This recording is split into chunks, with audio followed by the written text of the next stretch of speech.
Black Sea is on the edge, F-16 scrambled and a drone is shot down. You're watching Times XP. My name is Priti Atri and Turkey has just sent a loud and unmistakable warning.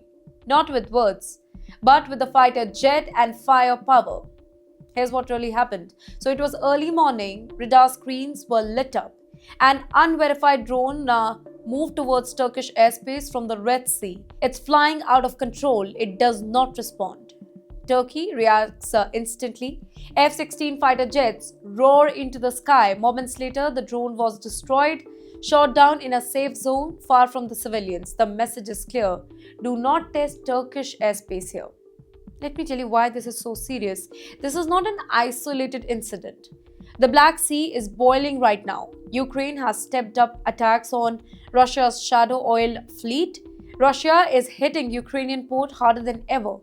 In fact, several attacks have already damaged Turkish-owned cargo ships. Turkey is caught in the middle of a dangerous triangle. Erdogan breaks his silence now. Yes, the president, Recep Tayyip Erdogan, has issued a sharp warning. He says that the Black Sea, the war is spreading. Civilian ships are at risk, regional stability, it is under threat. And Turkey will not stay silent here. Turkey's delicate balancing act, that is what is making the situation complex.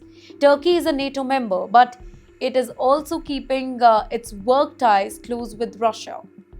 And it also supports Ukraine's territorial integrity. Now that balance is becoming harder by every single day. A single drone, a single miscalculation, it could drag Turkey directly into the conflict. Well, here officials say that the drone was out of control. But in today's Black Sea, drones mean surveillance or testing defenses or even provocation. Turkey treated it as a potential threat and responded with zero hesitation. Basically, it is sending a bigger message. This shootdown is not just about one drone. It is Turkey saying that our airspaces is non-negotiable. Our ships will be protected. Do not bring this war to our borders. So here's the final word. The Black Sea is no longer just a trade route, it is a front line. And Turkey has made it very clear that cross the line and there will be consequences. This is not escalation, this is deterrence.